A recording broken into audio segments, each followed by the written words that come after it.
Eno ye program yo ensulo ey'enkya wano ku 3 ABN TV. Yiga okutandika olunaku ne Katonda. Omwagalwa omulabi waffe owa 3 ABN TV nkulamusizzaako ku nkya eno ey'olwaleero. Yeebale Katonda waffe era abukeesezza oli wa mukisa nno okubeera ng'okeesezza ng'okyassa omuko ogw'obulamu. Tokitwala nti kya bulijjo, kisa kya Katonda akusaasidde n'obukeesa. Nate tukomyewo mu pulogulaamu yaffe ensulo ey'enkya era ng'omwanjuzi waayo gw'olaba mu maaso go nze Josephine Kateesigwa ndi musinza w'Eddoha SDA. Nkulamusizzaako nnyo, nkwagaliza okuwuliriza okulungi nga tugenda mu kyokuyiga kyaffe eky'enkya ey'olwaleero ekiriko omutwe ogugamba nti Omuyaga Derecho. Nkusaba weewombeke wonna w'oli tuweeyo okusaba tuwonge maaso ga Katonda atulungamye mu kyokuyiga kino kye tugendamu. Katusabe. Oli mulungi Katonda kitaffe ajudde ekisa n'okusaasira. Ne leero tuwadde omukisa okukeesa nga tukyassa omukugu gw'obulamu. Weebaze nnyo Katonda waffe olw'omukisa guno gw'otuwadde okwogera ku kigambo kyo.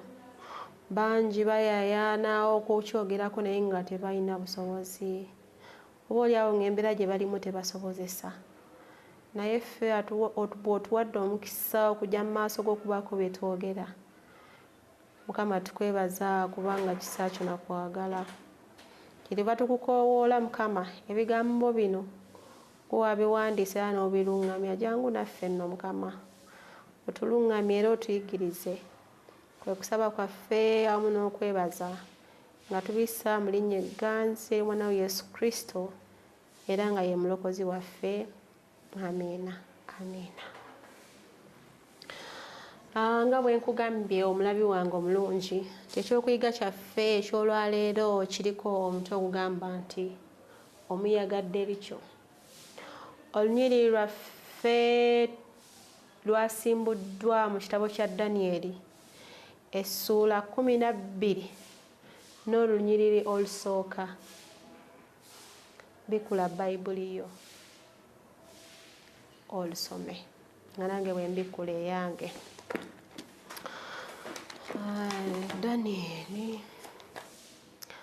Danyeri essuula 12 n'olunyiriri olusooka mu Bayibuli gye nkutte wagamba bwe wati nti era mu biro ebyo Mikayiri aliyimirira, omulangira omukulu aliyimirira abaana b'abantu bo era waliba ekiseera eky'okunakuwaliramu ekitabangawo kasooka wabaawo eggwanga okutuusa ku biro ebyo. Era mu biro ebyo abantu bo baliwonyezebwa buli alirabika nga yawandiikibwa mu kitabo. Olunyiriri luno bwe ndusoma ndaba omulangira ow'eggulu Yesu Kristo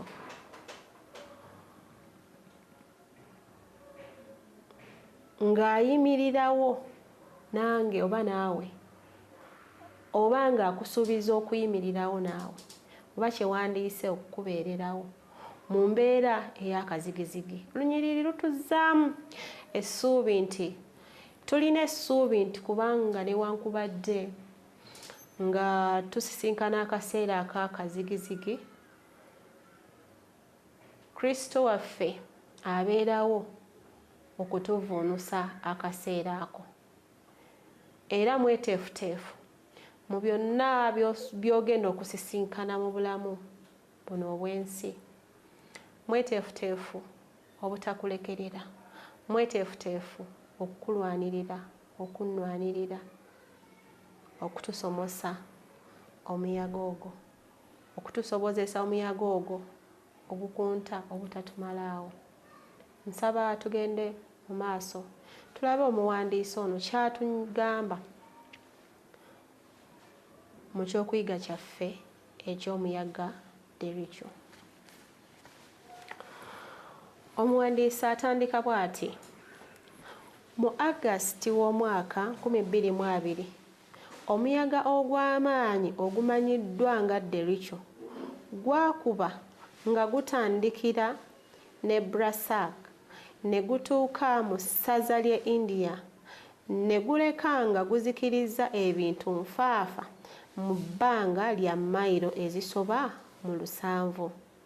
Ekigambo Derecho kyagunjibwawo Profesa owa ssettendekero w'essaza lya Lowa mu myaka gya 1800 era kigambo kya Luspana ekitegeeza obutereevu.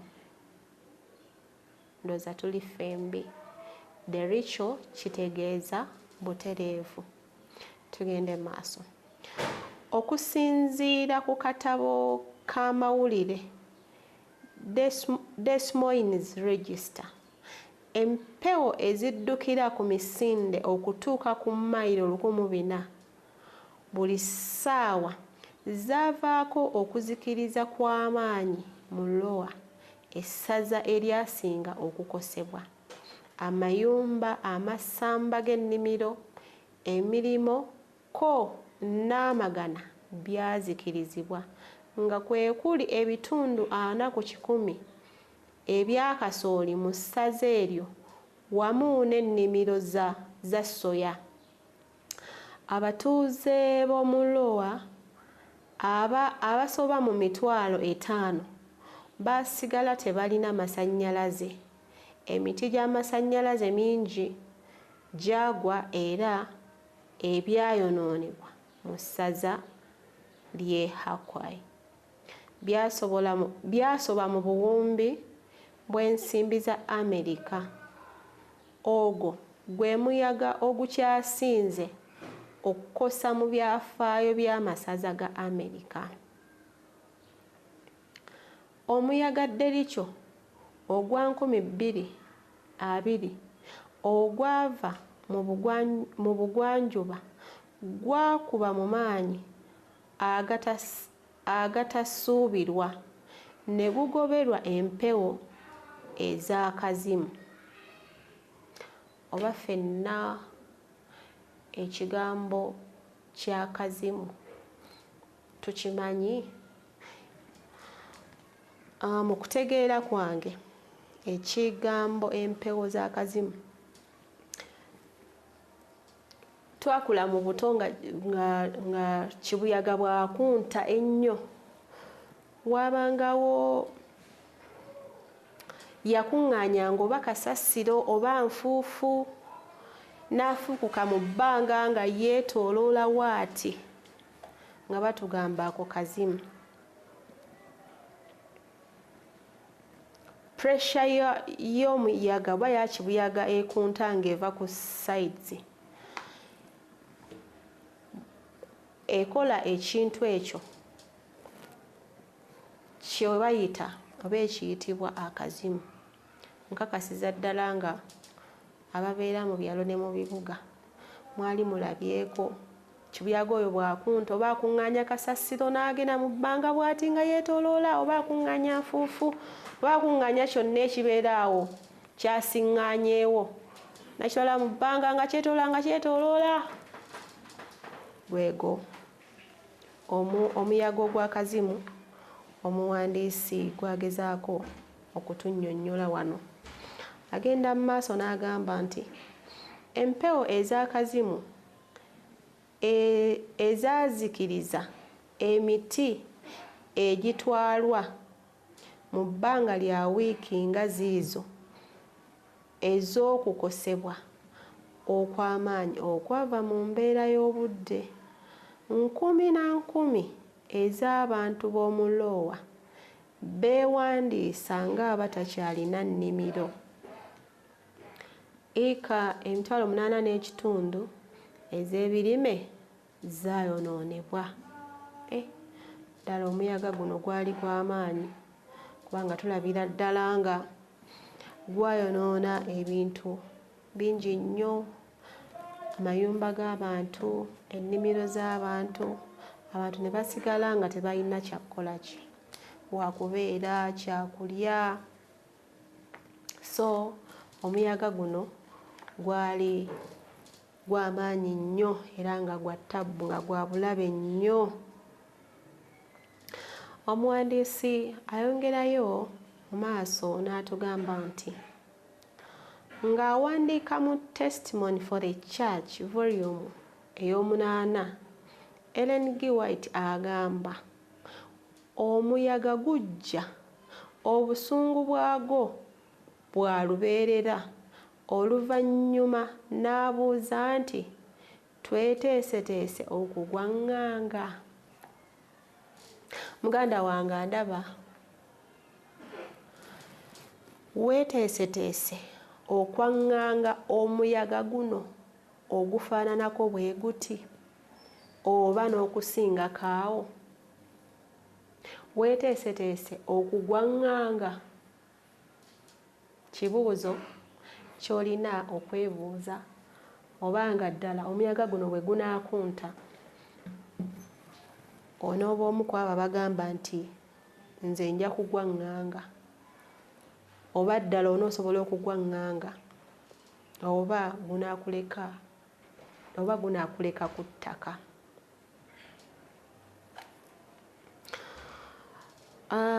Ekyo ekinaatera okujja ku nsi kiriba kiyitirivu nnyo mu maanyi okusinga byonna bye twali tulabye. Kiki ekyo ekinaatera okujja ku nsi ekisinga n'omuyaga Derecho guno ogwaleka nga gumenyeewo, nga gwonoonye ebintu bya buwumbi, gumenyeewo amayumba g'abantu mangi, gusaanyizaawo ennimiro z'abantu, abantu basigadde tebakyalina waakubeera, kwegamba ogwayonoona ebintu ebyefaananyirizaako ng'ebyo. Ellen G. White atugamba nti ate ogujja ate gwo gwa ttabbu okusingako ku guno gwe tusomako.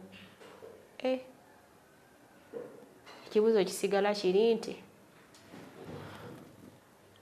omuyaga ogwo bwe gunaaba guzze onoosigalawo ng'oyimiridde oba gunaakuleka ku ttaka?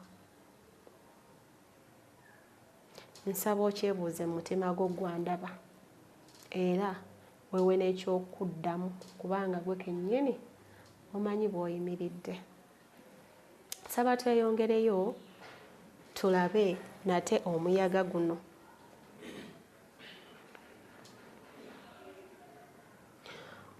Omuwandiisi ye omu awandiika nti kitera okubaawo nti obulabe obusuubirwa buba buzitowa okukira ku kubeerawo ddala, naye kino si bwe kiri.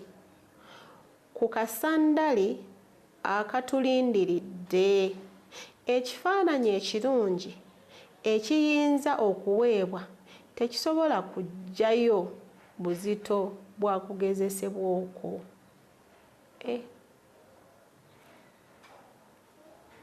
Tugende mu maaso. Abo abafuna amawulire g'omuyaga ogulimu empewo ez'akazimu banguwambira okukola nga bateekateeka amaka gaabwe. Okoze kyenkana ki okuteekateeka amaka go, okuteekateeka famire yo? Omwami okoze kyenkana ki okuteekateeka omukyala wo? Omukyala okoze kyenkana ki okuteekateeka omwami wo olw'omuyaga guno ogugenda okujja ogusingako n'omuyaga Derecho?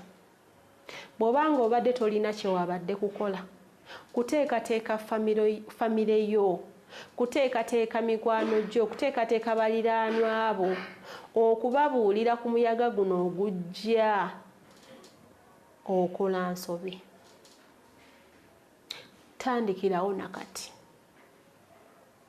oteeketeeke famire yo, teekateeka bazadde bo, teekateeka abaana bo, teekateeka omukyala wo, teekateeka omwami wo, teekateeka buli oyo akwetoolodde, omutegeeze nti kye tugendamu kya ttabbu, naye okukivuunuka olina kukola ABCDE.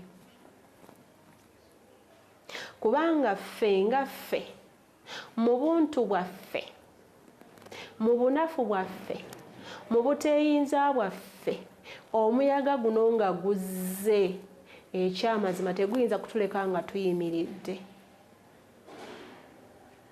Wabula Katonda waffe oyo, Yesu waffe oyo, bwe tumwekwata ne tukkiriza akole mu ffe, atusobozeseza ddala okutuwa amaanyi aganaasigala nga tuyimiridde, wadde ng'omuyaga guno guzze, wadde nga gukunse ekyenkana ki. Si nsonga ki ky'oli, oba oli mumpi, oba oli muwanvu, oba oli mutini, oba oli muwanvu, oba oli mweru, oba oli muddugavu, oba oli ki, kyonna kyonna kyonna ky'oyinza okubeera, tolina maanyi. Nkiddamu, tolina maanyi yadde ku bubwo gayinza kwaŋŋanga muyaga guno bwe guba nga guzze mu bulamu bwo. Wabula amaanyi osobola kugafuna mu Yesu Kristo yekka. Bw'oba nga omwekutte n'omwenywerezaako n'omusaba akuwa amaanyi, akuwa obuvumu obusobola okwaŋŋanga omuyaga guno. Kusoomoozebwa ki kw'oyitamu mu bulamu bwo? Tokufaako, wabula lowooza kimu kyokka ku buwanguzi, ng'owangudde ensi eno wa obulaga. Teekateeka obulamu bwo, akaseera ke kano, teriyo kalala, kubanga tomanyi oba omuyaga gujja nkya mu bulamu bwo, oba gujja oluvannyuma lw'okuwuliriza ebigambo bino, tomanyi. Naye ky'oyinza okukola okwewala okumalibwawo omuyaga guno nga guzze mu bulamu bwo, kwe kwekwata Mukama waffe Yesu Kristo, kubanga yekka y'ayinza okuwanguzisa, y'ayinza okuwa amaanyi okulaba nga osobola okwaŋŋanga omuyaga guno, omuyaga nga guzze mu bulamu bwe gukutomedde, n'olema kukunta nago, n'olema kufuuka kazimu kano akeetoloola mu bbanga nga gukunse, wala bwe gukunta n'osigala ng'oyimiridde, kubanga gumidde ku Yesu Kristo olwazi olugumu. Saba Mukama akumpeera omukisa, ng'olowooza ku butya bw'ogenda okwaŋŋanga omuyaga ogwo ogugenda okujja mu bulamu bwo, bw'ogenda okumalako nagwo, bw'ogenda okuguyitamu. Kirowoozeeko, akaseera ke kano, weekwate Mukama waffe Yesu Kristo osobole okwaŋŋanga omuyaga ogwo. Nsaba Mukama akumpeera omukisa olw'ebigambo bino, oba oli awo otandike okubifumiitirizaako era okolerewo. Mukama akumpeera omukisa, kusaba weewombeeke wonna wondabira, tuweeyo okusaba, tusabe Mukama Katonda oyo atuwe amaanyi aganaatusobozesa okwaŋŋanga omuyaga ogwo era ne tuguwangula, ne gukunta, ne tusigala nga tukyayimiridde. Sabako wamu nange. Oli Katonda ajjudde ekisa n'okusaasira, oli Katonda awanguzisizza abantu b'ebyenjawulo be tulabiddeko, kyetuva naffe tufuna obuvumu nti osobolera ddala naffe okutuwanguza. tusaba Mukama otuteeketeeke. Omuyaga guno nga guzze mu bulamu bwaffe obanga n'essaawa eno nga guli mu kukunta mu bulamu bwaffe, Mukama guli mu tuyuuzayuuza gwagala tusuula. Mukama tukusaba amaanyi tusobozese Mukama okuvvuunuka omuyaga guno guleme kutuleka ku ttaka. Ku bwaffe weewaawo tetweyinza n'akamu n'akatini okuggyako nga twekutte ku ggwe omuwanguzi wa byonna n'osobola okutuwangulira. Omuyaga guno nga guzze nga kututomedde, Mukama tusigale nga tuyimiridde, tubeere ekibiina ekinene ekirikwaniriza nga okukomyewo kubire nate okutwala abalonde bo, naffe katubeeremu abo abalonde bo. W'omukisa omuddu wo n'omuzaana wo awuliriza ebigambo bino, atulaba ku mpewo za 3 ABN TV, Mukama muwe omukisa asobole Mukama okubitegeera ate era n'okubyetwalira. Omuwa amaanyi agasobola okuvvuunuka omuyaga ogwo nga guzze mu bulamu bwe. Bw'abanga omuyaga guli mu bulamu bwe nga gukunta, Mukama ayuugayuuga bw'ati ayagala okugwa, Mukama muyimuse. Muwa amaanyi asobole okuvvuunuka omuyaga ogwo gw'ayitamu. Beera awamu naffe era ne bulijjo, Mukama totulekaawo kumalibwa nsi eno. Tuteeketeeke Mukama kubanga onootera okudda. Tubeere abo abalisikira obwakabaka bwo obw'oku nsi obw'omu ggulu. Ensi ng'etubonyaabonyezza, Mukama ejjudde okusomozebwa okw'enjawulo, Mukama naye tukimanyi nti ebyo byonna birina okubeerawo, naye byonna nga bibaddewo. Katutunuulire kimu ggulu kubanga ye wali obuwanguzi bwaffe. Katutunuulire ggwe kubanga ggwe olimu obulamu bwaffe. Gwe muwanguzi waffe, n'olwekyo tuwangulire mu mbeera zonna ez'okusomozebwa kwe tuyitamu. Mbeera omuddu wo n'omuzaana w'oyo ayita mu muyaga ogw'obulwadde, ayita mu muyaga ogw'okubulwa ensimbi mu maka ge, Mukama ayita mu muyaga ogw'okubeera n'amabanja, Mukama ng'awulira gamumazeeko emirembe, ayita mu mabanja ag'okuba nga anoonyezza omukyala, anoonyezza omwami naye nga biganye, ayita mu muyaga, Mukama ogw'okuba nga anoonyezza ezzadde mu bulamu bwe naye nga bikyaganye. Omuddu wo n'omuzaana we ayita mu muyaga, Mukama ogw'enjawulo. Taata wange omulungi, basisinkane, sisinkana buli muntu sekinnoomu alina omuyaga gw'ayitamu, Mukama omuwangulire, muwanguzise. Beera awamu naffe Taata, tuwangulire mu mbeera zonna. Kwe kusaba kwaffe n'okwebaza nga tubiisa mu linnya egganzi ly'Omwana wa Yesu Kristo era omulokozi waffe. Amiina. Amiina Yesu. Omulabi waffe, weebale kulaba 3 ABN TV. Nkwagaliza olunaku olulungi, nsaba Mukama Katonda akunkumire weeraba. Yiga okutandika olunaku ne Katonda. Olwo nno ebisuubizo bye birabike gy'oli.